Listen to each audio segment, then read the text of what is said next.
sagutin ninyo. At kayong mga nakapaligid kay Marcos, kayong mga AFP at mga PNP, pakiusap, wag niyong aawayan yung AFP, PNP. Nasasaktan kami, galing kami doon. May mga kasama kami ng ex-PNP, may kasama kaming mga ex-military. No? Hayaan nyo lang sila. Bakit? May trabaho silang ginagampanan, mas malaki yung problema nila. Kung hindi sila tutugon sa hinanaing ng taong bayan, tayo ang tutugon sa hinanaing natin. Tayo. Wala nang iba. Tayo.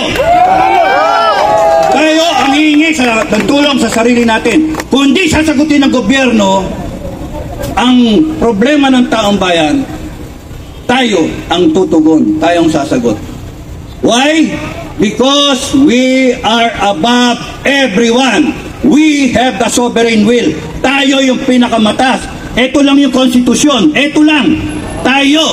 Ito. We, the sovereign Filipino people, imploring the aid of Almighty God in order to establish a democratic and just society. Just society that shall, and a government that shall embody our ideals.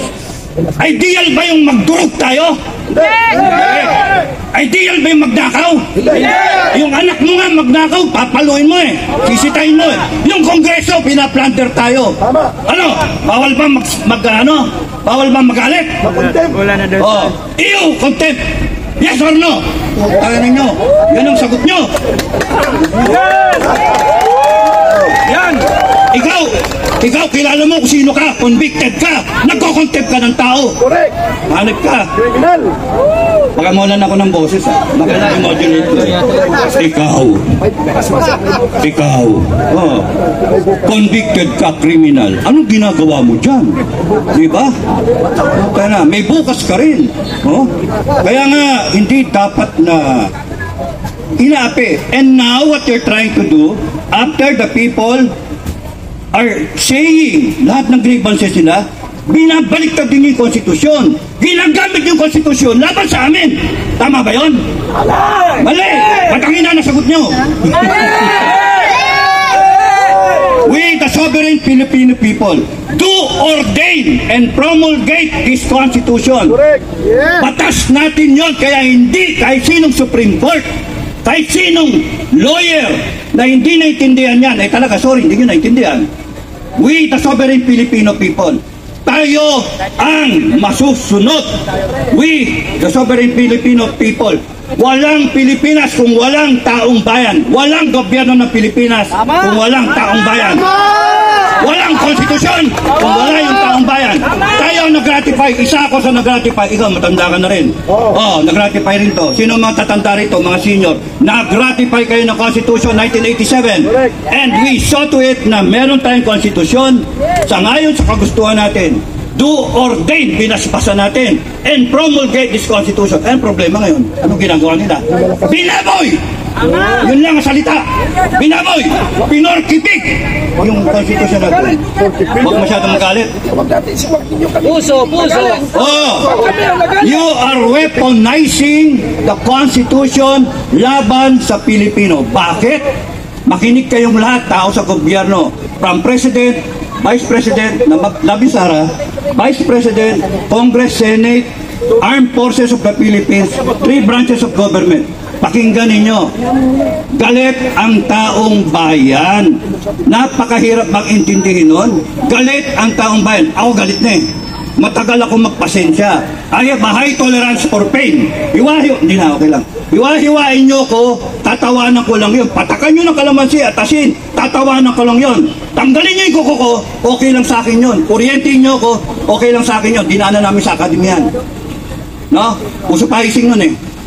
Kaya, pag kami nagre-reklamo na, ibig sabihin, matindi na ang galit ng taong bayan. Matindi na ang hinaing ng taong bayan. Kaya pag kami nagalit, wag na natin paabutin ito na kami mismo, BBM, makinig kayo down the line. Wag nyo nang paabutin na kami mismo magdedeklara ng People's Court. Naintindihan nyo yung sinasabi ko? People's Court. Kami mismo ang lilitis sa inyo. Kami mismo.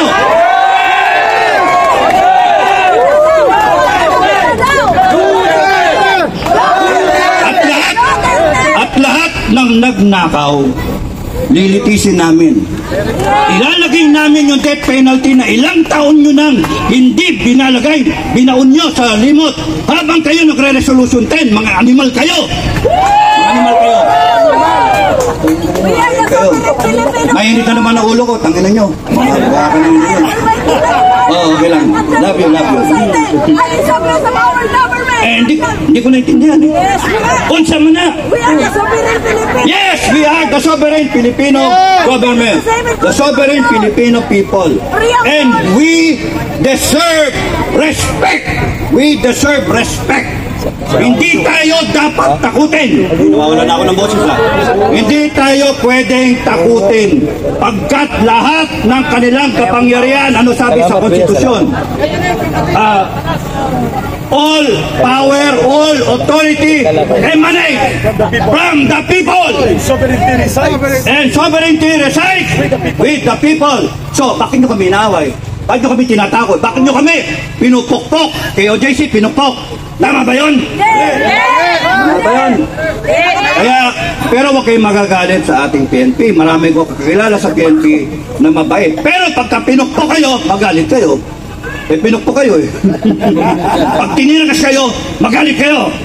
Huwag kayong matatakot mga kababayan. Kasi karapatan natin ang magalit. Karapatan natin. Hindi tayo pwedeng umupo lang. Ano tayo? Just. Kaya tayo nandito. Kasi ayaw natin maging narco. Monarchy. Communistic na estado. Tatlo yung sinabi ko. Narco, puno ng droga. Gusto niyo ba yung anak ninyo?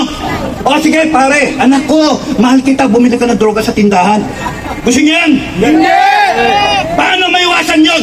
Presidente Bongbong Marcos, you subject him to a drug test.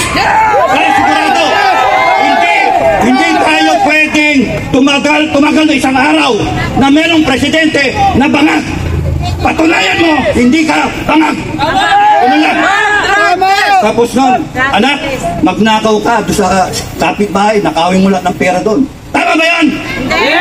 Because that is not our ideal. That is not the ideal of the Filipino people. Galit tayo sa magnanakaw. Lalong galit tayo sa buhaya. Mga plunderer. Kaya dapat tumayo kayo mga kababayan. Bukas, one time, big time. Tapusin lahat natin! ng pwede, pumunta kayo. Bawat Pilipino, pumunta kayo. Yung mga nasa probinsya, pumunta kayo sa probinsya ninyo. Ewan ko, mahalang traffic, mahalang aeroplano eh.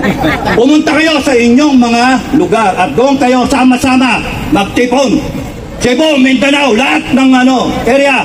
At kung ninyo, mag-drive kayo, ipakita nyo at minomonitor tayo ng Amerika. Gusto nilang makita na lahat tayo nagagalit. Hindi pwede ito. Hindi pwede. We, the sovereign people, will say, it is enough. Ayaw na namin ito. Maraming salamat sa inyo lahat. God bless everyone.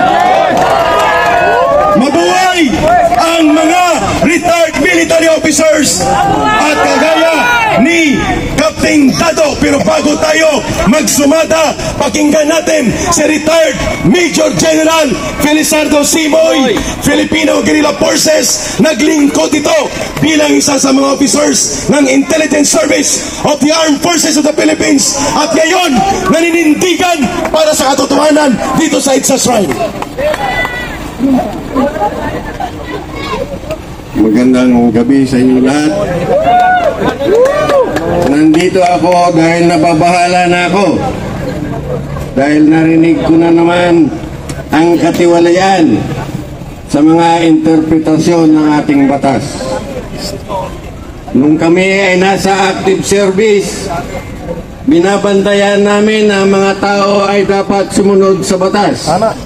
Ngayon, bakit tinuturuan tayo na susundin ang maling paggamit ng batas? Ano yun? Bago pa lang ito. Sabi nila, si Vice President Sara Duterte ay may kasalanan sa anti-terrorism law. Ano yun? Di ba matagal nating ginawa yung anti-terrorism law? Matagal pinagbatihan yan. Ang anti-terrorism law ay designed and written against the enemies of the state. Correct. Yes. Sino ba ang na-declare ng bansa na enemies of the state? Di ba klaro? Yung mga tunay na terorista sa bayan. Na-declare ba ang ating BP na enemy of the state? O bakit sinasabi nilang there is violation of anti-terrorism law? Saan napunta ang batas natin? Nasaan ang Supreme Court?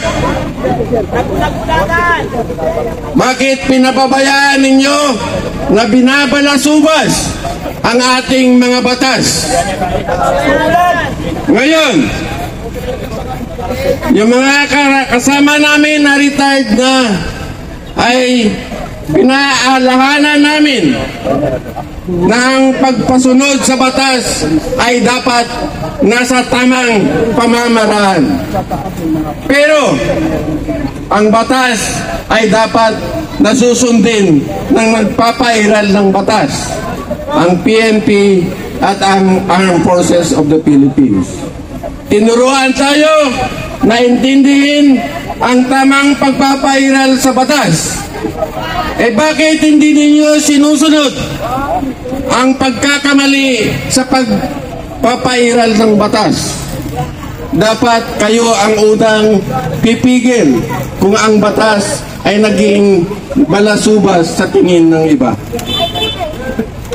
So ngayon, ang kailangan natin ay intindihin kung ano lang ang tama para sa ating bayan. So, titingnan natin kung sino ang tamang sumusunod sa batas. At ang hindi sumusunod sa batas ay babanggain ng karamihan sa amin. Ang tamang pagpapasunod sa batas ay dapat sundin ng lahat. Ang batas ay pinapairal para sa lahat. Ang batas ay dapat intindihin ng lahat. Ang mga lawyers at mga justices ay ginagawa lang nila ang tamang interpretation sa batas para sa mga hatol na gagawin ng ating mga judges and justices. Yan lang po. Ayun. Maraming salamat sa pagpapahayag ni retired Major General Felizardo Simoy ng Armed Forces of the Philippines. Dumami na po tayo, mga kababayan, at magsasalita ulit.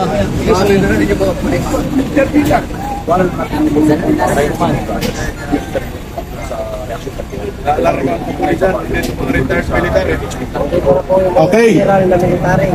Magkakaroon tayo ng immediate press conference muna. At dumami tayo dahil dumating na ang mas maraming mga pulis pa. At tayo isisecure nila. Babantayan nila tayo para tayo ay maging mapayapa sa ating mga pagtitipon. Yun po ang dahilan kung bakit nandito sila, upang mapakinggan nila tayo. Ulitin po natin, marami pong mga retired military officers and police officers na kasama po dito, nila Captain Dado at nila Colonel Mitran at nila General Simoy at si Colonel Carillo, Colonel Yu sa police sector, at marami pang iba. Pero patawag natin muna at bibigyan ng pagkakataon si Captain Dado para sumagot, Colonel Soparan. Para sumagot sa mga tanong, Captain Dado, samahan kita dito sa tanong. Okay, go! Captain Dado and General Simoy and Colonel Mitran, please come forward para sa isang immediate na media briefing or press briefing sa mga vloggers na nandito. Shoot, Brother VMR mauna. Ayan, ito. Okay, go ahead. Ayan, Wait lang. may wag. Okay.